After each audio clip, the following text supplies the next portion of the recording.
Gente, nós agora vamos nos dedicar, não o tempo que a gente gostaria, mas ao menos um pequeno tempo, a alguma pergunta que vocês gostariam de dirigir, tanto ao Conings como a Ione, que as perguntas podem ser feitas escritas no formulário próprio, não é isso?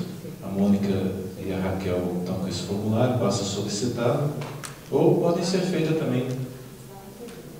Ah, já recebi? Desculpa.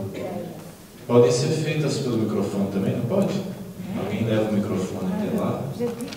Aí, na hora de fazer a pergunta, vamos pedir duas coisas. A primeira, para dar mais oportunidade, né? Que a pergunta seja objetiva, não seja uma nova palestra, e que fale o nome, quem é, só para os dois conhecerem, para nós aqui conhecermos quem está dirigindo a pergunta. Tem alguém que gostaria de fazer uma primeira pergunta?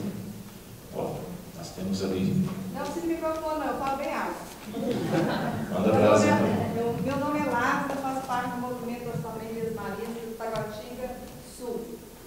Eu pergunto à professora Ione, a liturgia está avançando em cada momento histórico, ou seja, os ritos mudam, mas a essência, a fonte que dá vida à mesma, continua, sendo que a transformação do homem como um todo, né? Como a senhora bem colocou aí, né? Cristãos renovados, vivendo a fraternidade universal. Aí eu pergunto, o que dizer então a cristãos ou de cristãos, que se dizem cristãos, que não vivem a liturgia, mas se dispõem à ajuda e estão a serviço do próximo?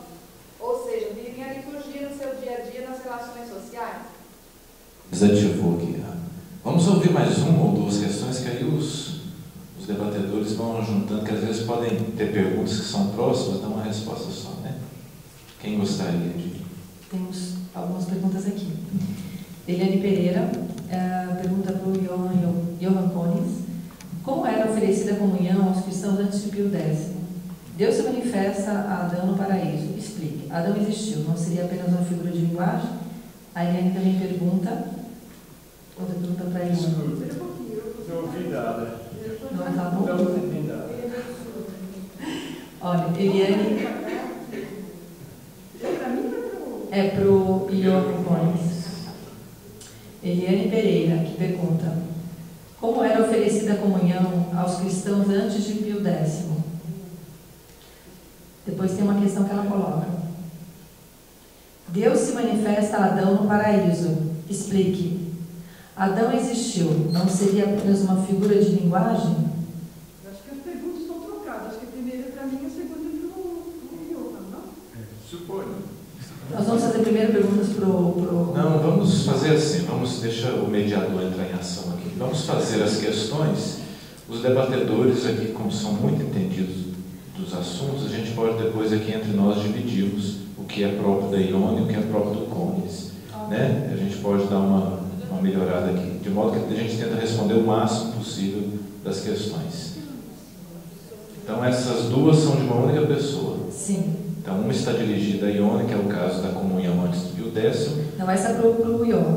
Mas nós vamos dirigir a Ione. E a outra, nós vamos dirigir ao Conings, que é o caso de Adão e a sua relação com Deus. Está certo?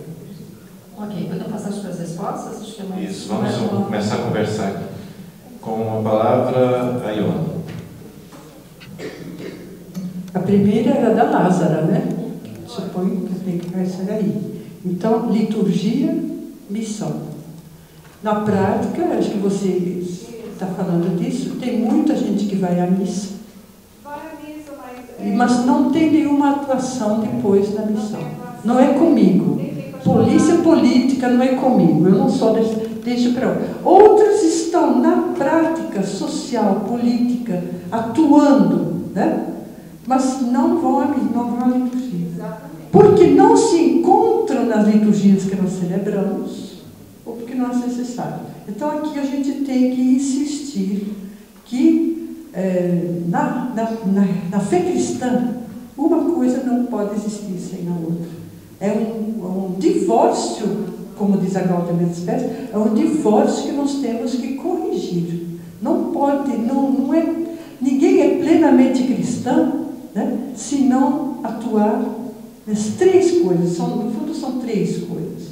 Se você pega os Atos dos Apóstolos, capítulo 2, capítulo 4, quando fala da comunidade cristã, o cristão é alguém que participa da comunidade e que escuta a palavra, né? E que depois vai atuar na realidade, na vida. Tem um texto do Bento XVI em Deus Caritas Est, o número 25, muito interessante nesse sentido. Ele diz assim: a natureza íntima da igreja exprime-se num tríplice dever. Primeiro, o anúncio da palavra de Deus. Segundo, a celebração dos sacramentos, a liturgia. Terceiro, o serviço da caridade, a diaconia. Aí você reconhece aí claramente os textos dos Atos dos Apóstolos. Aí diz o Papa: são deveres que se reclamam mutuamente, não podendo ser um separado dos outros. Continua o Papa: para a Igreja, a caridade não é uma espécie de atividade de assistência social que se poderia mesmo deixar os outros fazer, mas pertence à sua natureza de ser cristão. Pertence à natureza, a caridade. É a natureza da igreja. É uma expressão irrenunciável da sua própria essência. Então, eu estou lembrando o Papa Francisco, ele falou não sei quantas vezes já, a igreja não é uma ONG piedosa. Não basta fazer ação social. Não é uma ação social como outros fazem. É uma coisa que, quer dizer, é o próprio Cristo em nós, o próprio Espírito em nós que nos leva a amar aquela pessoa e, por causa desse amor, vai atuar na política, vai atuar na área da medicina, qualquer área social, né? Quer dizer, e eu preciso, para isso, eu preciso participar da comunidade, porque não sou eu que vou atuar sozinho, eu sou membro de uma comunidade, e eu preciso escutar a palavra de Deus nessa comunidade, celebrar a liturgia, celebrar o mistério, que vai fazer com que eu me torne cada vez mais Cristo. Não sou mais eu que vivo, é Cristo que vive em mim, diz São Paulo, na Carta aos Gálatas. Né? Então, não podemos ter cristãos misseiros, né? E outros cristãos engajados. Né? A gente tem dois grupos, né? Engajados e nós temos que unir essas três coisas para sermos cristãos. Né? A questão da como é comungar antes do concílio. Antes do Pio X? Como é que é? Já complicou, já não é do meu tempo. Pode ser antes do concílio? Quem fez essa pergunta? Por que antes do Pio X? Porque o professor... Ah, você falou do Pio X. Ele tinha... Não, eu mencionei isso de passagem para dizer que o Papa Pio X, que travou a pesquisa bíblica, fez outras coisas que eram boas. Por exemplo, promover a comunhão frequente. Porque antes de Pio X, as pessoas praticamente não comungavam. Não comungavam. Uma vez por ano. Isso.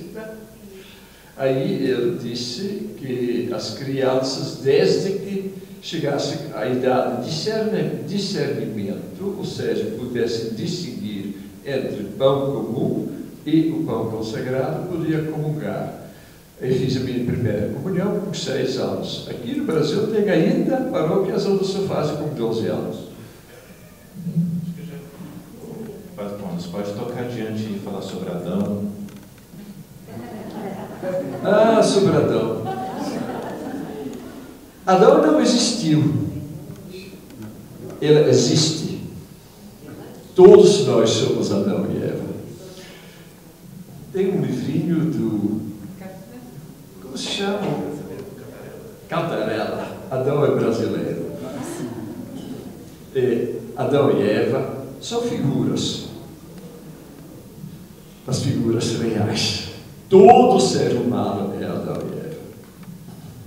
Quer dizer, se confronta desde que existe com o ser humano com a missão que Deus lhe confia de viver neste mundo de uma maneira que condiz com o sonho de Deus.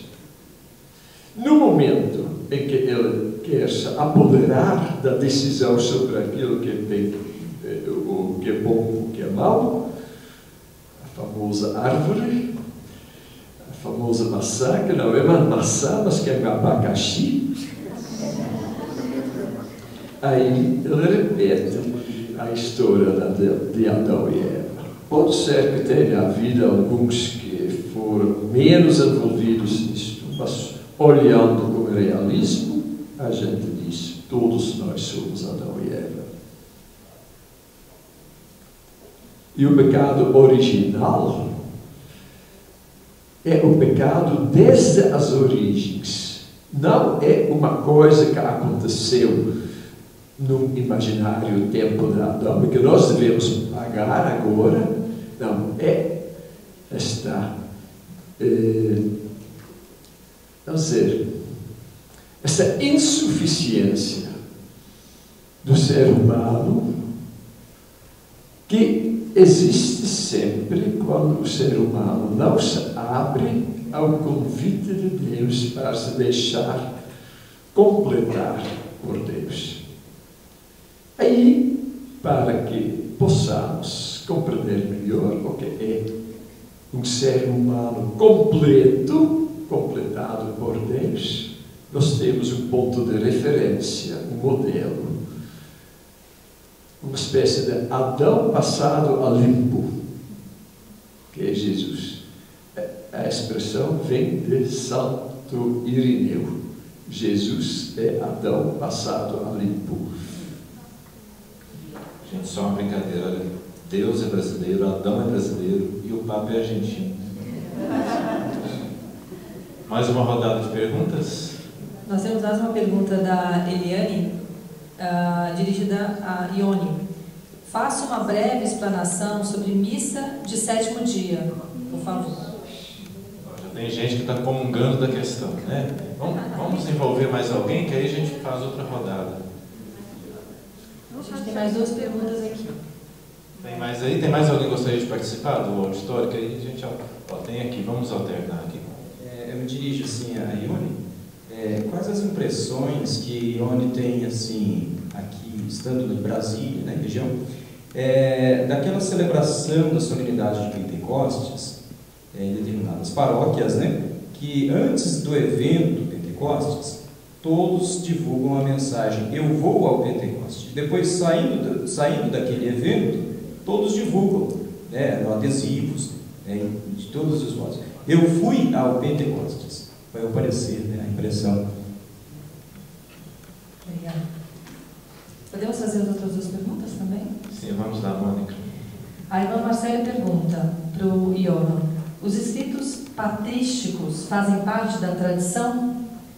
Aí, irmã Marcela também pergunta para Ione agora: ao ver certas aberrações na nossa liturgia, qual é a relação entre liturgia e catequese? Certo, vamos ouvir o Cônigs, começando com o Cônigs. O verbo Dei, a Constituição sobre a Revelação, geralmente fala da tradição viva. A tradição continua até hoje. Nós fazemos parte da tradição viva da Igreja. A maneira com que nós transmitimos a nossa fé é a tradição viva da Igreja, ou talvez a tradição morta. E então é evidente que os escritos patrísticos fazem parte da tradição, são uma expressão, eu diria,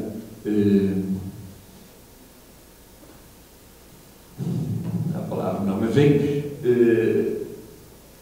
preferencial, depois da Bíblia, da tradição viva da Igreja, como pertencem à tradição viva também os documentos do magistério, mas também a vida cristã como ela é vivida e transmitida pelos fiéis, por todos os fiéis. Tudo isso é a tradição.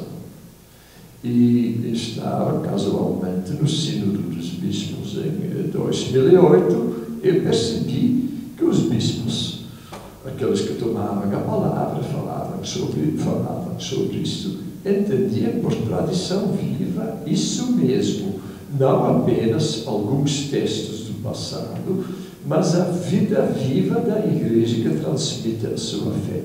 Mas os Santos Padres têm um lugar preferencial, porque eles estão mais próximos do marco zero, vamos dizer, que foi colocado por Jesus. Esta imagem do marco zero pode ser interessante.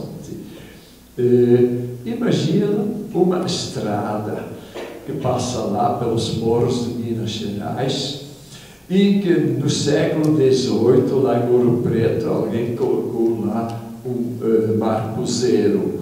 Mas aí Ouro Preto minguou e 2 séculos depois fizeram uma nova capital, Belo Horizonte, o antigo Curral do Rei. Aí colocaram o marco zero em Belo Horizonte. Uma coisa semelhante aconteceu nesta tradição, que é o caminho de Deus com os homens, começou lá desde Adão, passando por Abraão, Moisés, etc., né?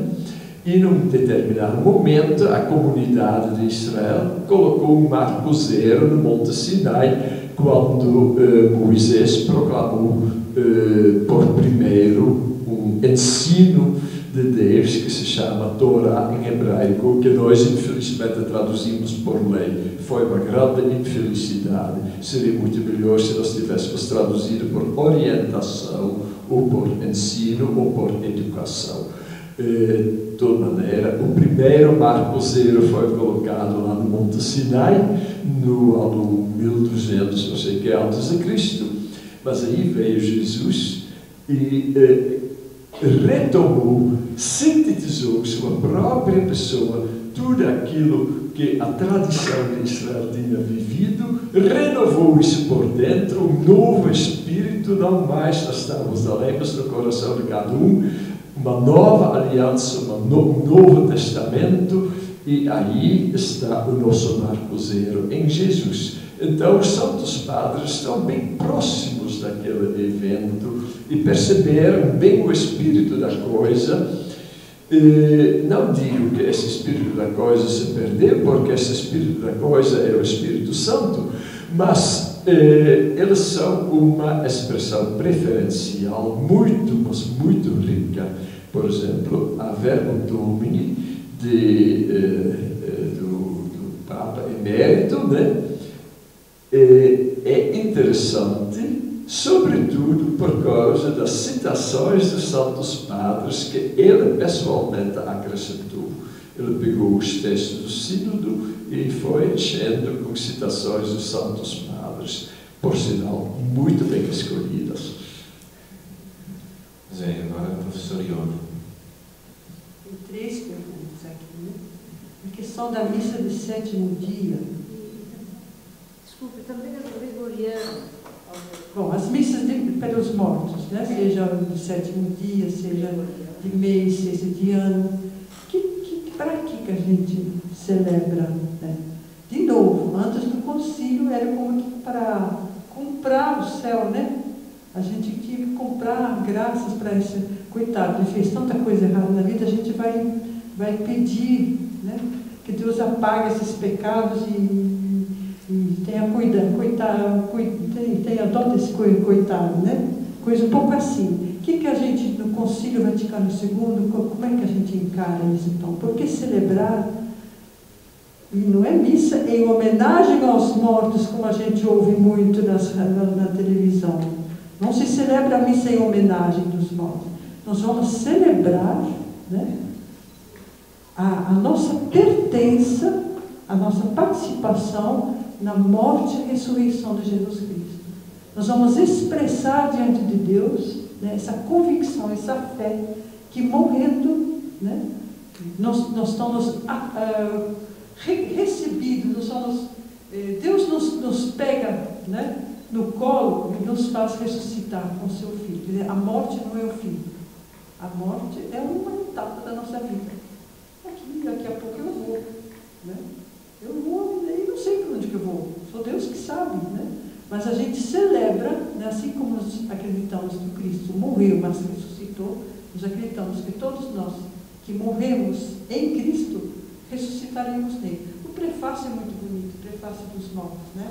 Acreditamos que não é o fim, mas que Deus nos prepara uma morada, né? Releio os textos bíblicos e as leituras bíblicas do ritual e também as preces, as orações, etc. Não sei isso. Agora, as pessoas que ficam achando que quanto mais missas a gente celebrar, mais rápido ele vai para o céu, aí é uma visão de antes do concílio. Né? Complicado. Não sei se eu respondi a sua pergunta. Quer dizer, não é, mas aquele pobre coitado, não tem ninguém que reze por ele, não vai poder ir para o céu. Pelo amor de Deus, é uma visão capitalista, não tem nada a ver. A questão de Pentecostes, eu não sei, eu vi qualquer coisa na internet, assim, do Pentecostes aqui, dos movimentos que organizaram o Pentecostes todos os anos, não sei direito o que por trás disso. E apenas recordaria assim, eu vou ao Pentecostes, eu fui ao Pentecostes, acho que a colocação certa seria, eu vivo dia a dia o meu Pentecostes. O Pentecostes, a festa de Pentecostes é um memorial, né? Não é um dia, tem um relato nos Atos dos Apóstolos, mas a gente não pode, de novo, é uma imagem. Né? Reparem, qual que é o evangelho da festa de Pentecostes? No primeiro dia de semana, os apóstolos estavam no primeiro dia de semana é o dia da Páscoa. É no dia da Páscoa que São João diz que Jesus entrou, soprou sobre eles e disse, recebam o Espírito Santo.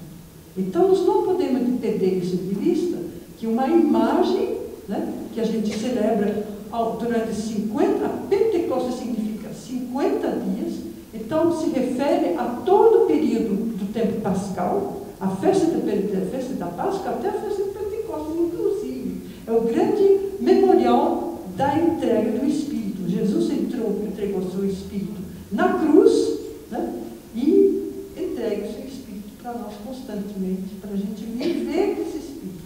E não trata de ir a Pentecostes, ir à celebração de Pentecostes e depois aí eu fui. Mas se trata de viver, de se deixar transformar pelo Espírito Cristo, no Espírito de bem-aventurança, no Espírito do seguimento de Jesus. Não sei se é isso né, viver, deixar-se transformar em vista do reino de Deus na sociedade. Aí voltando para o nosso tema aqui.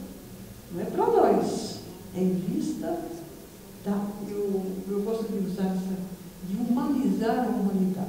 Né? Claudio Nesbeth fala que se trata de salvar o ser humano na sua inteireza, na sua completude, corpo, alma, espírito, etc., a sua vida em sociedade. Então, o Espírito nos é dado para isso. Não é para ficar falando em línguas, para ficar dizendo, não sei o quê. Né? É para transformar a gente mesmo, transformar a sociedade, né? Com os valores do Evangelho. Terceira pergunta, as aberrações litúrgicas, você entende bem? E a relação com a catequese, ou seja, a falta de catequese, né? A falta de formação, porque quem faz liturgias assim, aberrantes, não sei a que vocês se referem, mas acho que todos nós temos exemplos na memória aí, né? Onde não se celebra de fato aquilo que o concílio pediu, né? Uma volta às fontes, onde não reencontramos a atitude de Jesus, onde não encontramos a atitude dos primeiros apóstolos, das primeiras comunidades. Mas uma festa, uma exuberância de coisas, se canta qualquer coisa, se dança qualquer coisa, se fala qualquer coisa, não se celebra a morte e a ressurreição de Jesus, a nossa própria participação. De fato, eu acho que muito tem a ver com a nossa falta de uma catequese séria, né? E eu estava retomando aqui, o número 66 da Sacrosanto Concílio diz assim, falando do batismo, da renovação do batismo. Revejam-se ambos os ritos do batismo de crianças e de adultos todos, tanto o mais simples como o solene, tendo em conta a restauração do catecumenato. Não estamos falando aqui do neocatecumenato, estamos falando aqui do rito, tem um rito, foi publicado em 1972, rito de iniciação cristã de adultos. Quem que vocês conhecem? 1, 2, 3, 4, 5, 6, 7. Mas não é comum. As pessoas não... O que é isso? Seminaristas, padres novos. Né? Eu estava dando aula com um grupo de... Tinha uns padres novos no meio de... Quem vocês conhecem? Não conheço, não me lembro de ter visto, ele falou, né?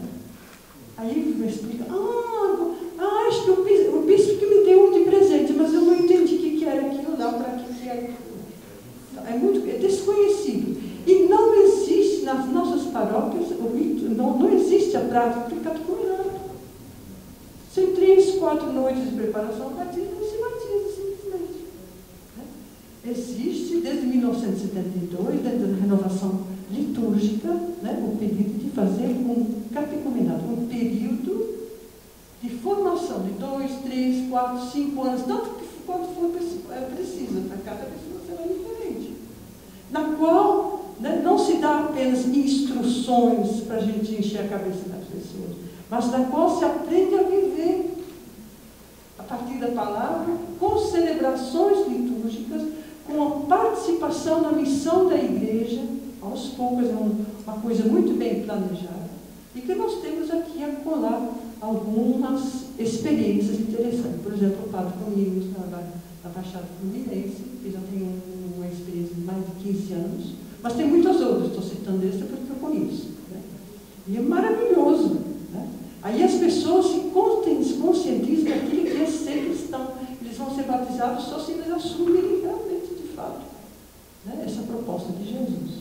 Então, a catequese, minha gente, pelo amor de Deus, temos muito poucas catequistas formadas em Bíblia, em liturgia, em eclesiologia, na ética cristã.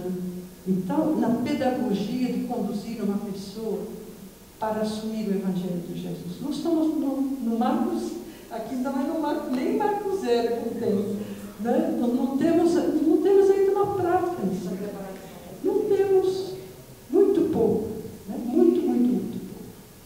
Então, tem alguns núcleos, assim, algumas dioceses que levam isso a sério, algumas paróquias que levam isso a sério, mas ainda não é generalizado. Então, mãos à obra. Né?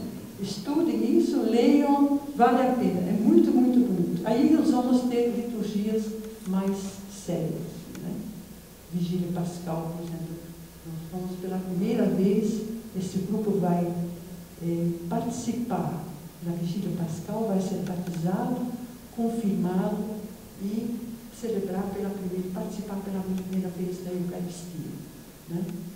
Então não tem sentido você ir na catequese dizer, todas as crianças da catequese têm que ir na missa de domingo. Né? Como assim? Eu obrigo alguém a ir na missa de domingo e eu digo que não pode comungar, então não estou participando. Está vendo? É uma incongruência total, né, que a gente faz na catequese em relação à liturgia. Então nós estamos aqui um terreno baldio, nós temos que trabalhar bastante. Tem um curso, estou falando aí do Padre Domingos, um curso no Rio de Janeiro, a gente fizer uma etapa, mas pode entrar nas novas etapas. Rede Celebra, faça favor de informar o pessoal depois. As duas ali, a Mara e o Lucas, né, são da Rede Celebra, e tem um grupo forte da Rede Celebra aqui em Brasília, né, tem vários núcleos, e eles têm contato com o grupo do de Caxias, que podem informar, trazer material. Faça um curso em janeiro, são 10 dias, maravilhoso, nessa linha assim, da inteireza do ser, né? Não só teoria, mas fazer a prática também. Estou falando muito. Só queria acrescentar que o que estou vendo onde vivo, em Belo Horizonte, em Minas Gerais, a catequese praticamente sempre a antiga catequese sacramentalista. Prepara para a primeira comunhão, para a crisma, que vira a última unção, né? A extrema unção, mas não prepara para a vida cristã. E devemos inverter esta compreensão. A iniciação não é para os sacramentos são momentos da iniciação que se completa com a plena participação na Eucaristia. Por isto, a Eucaristia é o sacramento da iniciação por excelência.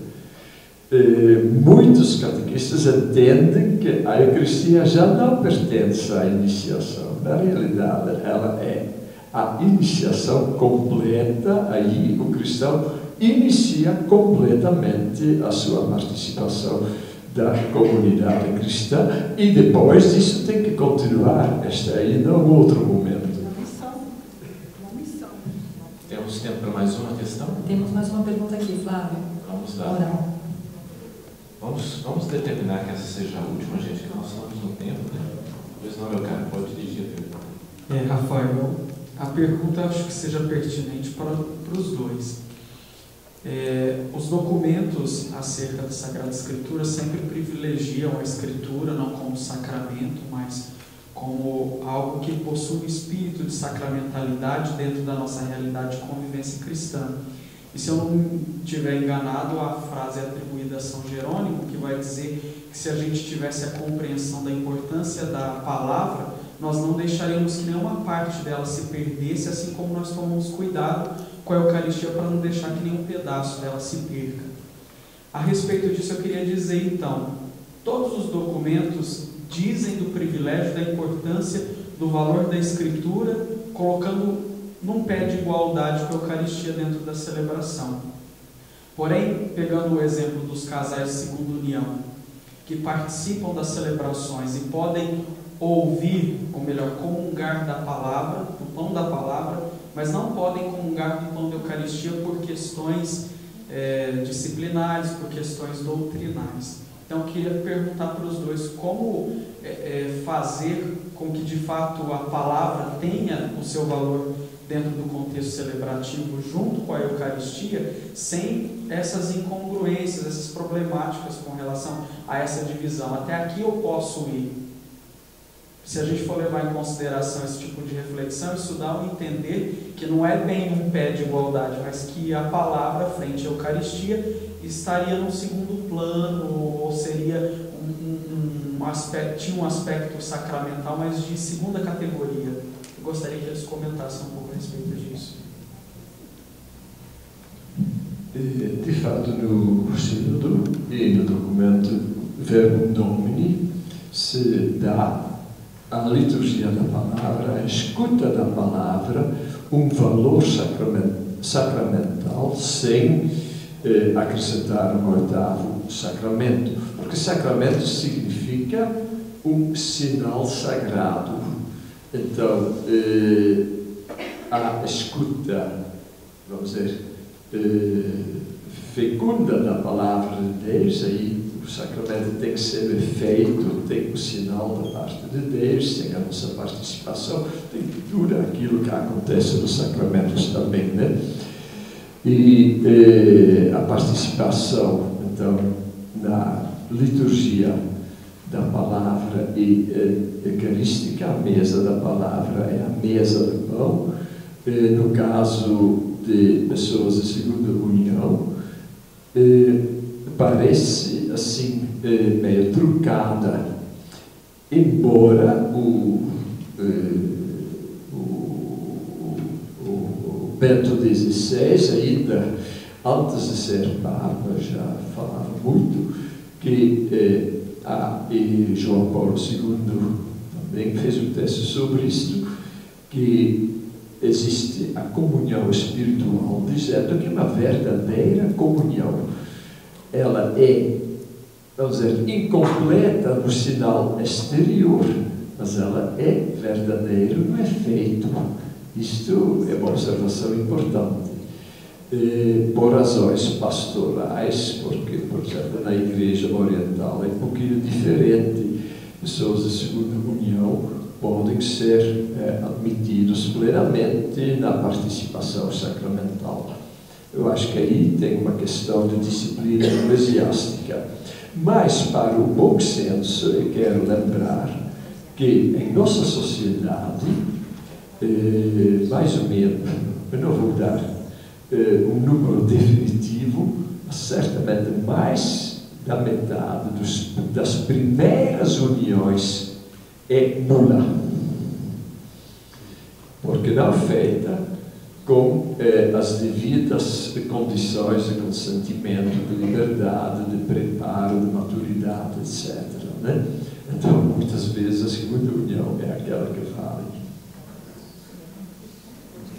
Vou pegar o outro lado da questão, do valor, você falou, do valor da liturgia da palavra, né? Completando tudo.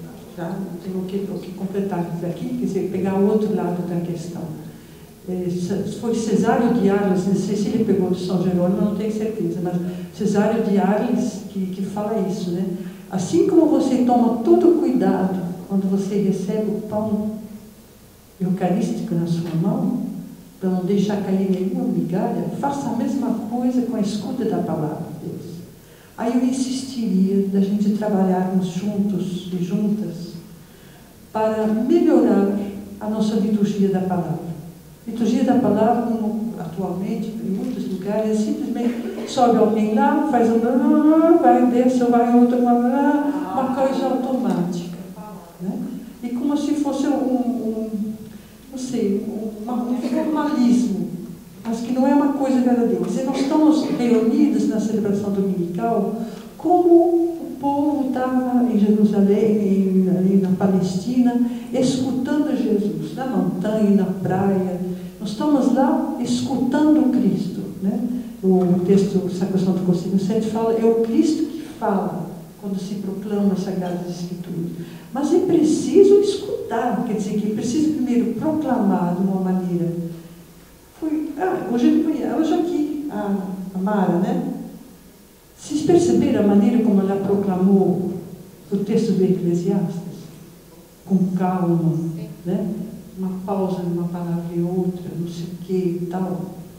Então, esse cuidado nós temos que ter na preparação, na formação dos leitores e leitoras, para que não seja simplesmente uma coisa automática. Né? A pessoa tem que ter consciência que ela está assumindo o ministério. É Cristo que vai falar através da gente. É o Espírito que vai se dirigir a... E daí não podemos nós, cada um, ficar, né, com o texto na mão, aí, como se ele entra aqui e sai do outro lado. Quer dizer, deixar-nos atingir no coração com essa palavra. E outra coisa, a proclamação é importante, né? A resposta com o salmo nos ajuda a deixar penetrar essa palavra no coração, e depois é preciso a homilia, porque a homilia vai ser a interpretação desse texto para a nossa realidade atual. Né? Então, mas é Cristo falando e o Espírito nos atingindo. Só que nós fazemos isso de uma maneira tão formalista que não acontece nada. A gente sai do mesmo jeito que entrou. Não se deixa atingir, a não ser uma vez ou outra na vida assim. Então, o ministério da palavra na liturgia é de uma importância muito grande. Então, eu me pergunto, até que ponto nas nossas comunidades, nas nossas dioceses, nós preparamos leitores, né, com a atenção necessária, não só de conhecer os textos bíblicos que vai proclamar, mas também de toda uma formação espiritual, né, de como proclamar essa palavra, como eu mesmo vou me deixar atingir por essa palavra que eu proclamo, e como eu vou tentar que essa palavra realmente chegue até a comunidade e a transforme. Então, eu acho que nós temos celebrações dominicais da Palavra de Deus, nós podemos caprichar mais, né? Sentar, não ter pressa. Por que tanta pressa? Quer dizer, não adianta, se a palavra não for nos transformar, para que ler? Né? Para encher o tempo. Então, a pergunta é até que ponto nós temos essa preocupação que a palavra realmente transforme as pessoas. Em todas ocasiões, para uma celebração de morte, a gente está falando de celebração do 7º dia. Como é que a gente proclama essa palavra para pessoas que talvez nunca mais vão à igreja? Eles foram lá por causa do vizinho que morreu, ou um tio que morreu, sei lá. Eles estão lá. Pode ser uma oportunidade única para ser atingido pela palavra de Deus, né? Dependendo da nossa atuação. Não que a gente queira atingir, talvez não, mas se a gente for séria na proclamação, alguma coisa vai ficar, né? Você vê como é que os artistas se preparam para qualquer programa na televisão? Como eles estudam o texto, fazem análise, fazem laboratório. Não. Você pode fazer a leitura, mas aqui, ó, é aqui, está aqui, ó. Você pode ler. É isso que nós fazemos. É um absurdo, né? Nós não levamos a sério a palavra de Deus na liturgia. Suficientemente. Tem lugar que maravilhoso não sei se serviu. Bom, então caminhamos para o fim. Foi da nossa parte, da minha parte aqui, foi muito bacana, um prazer muito grande estar aqui ao lado de duas figuras tão joias, né, tão bacanas. A maior dificuldade mesmo foi não porque eu não fiz, mas seria pronunciar os nomes completos, né? Ione Bust, é isso mesmo? Bust e Johan. Por isso a gente chama Ione Cones, que aí fica mais fácil, né? E agradecer muito da nossa parte aqui a participação de ambos e convidar aí a Mônica e a Raquel para finalizarem esse momento conosco. Muito obrigado, gente.